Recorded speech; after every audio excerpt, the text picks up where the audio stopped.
Howdy everyone. I figured I'd do a YouTube for you Zippo enthusiasts. I know I'm having a lot of fun on that forum.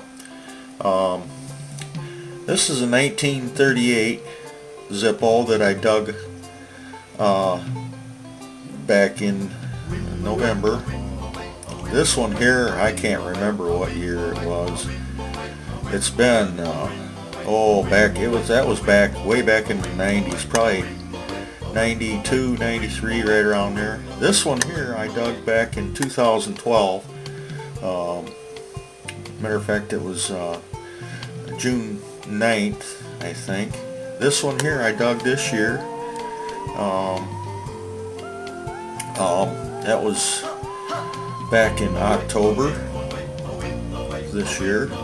This one here I dug December 4th. This one here I dug back in 2008. Out of Kleinstuck Preserve. This one here I did too. That was this year. I dug this year. Heck, I think it was November or something.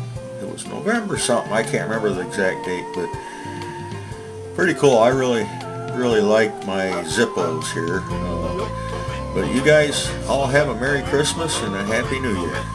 Catch y'all later.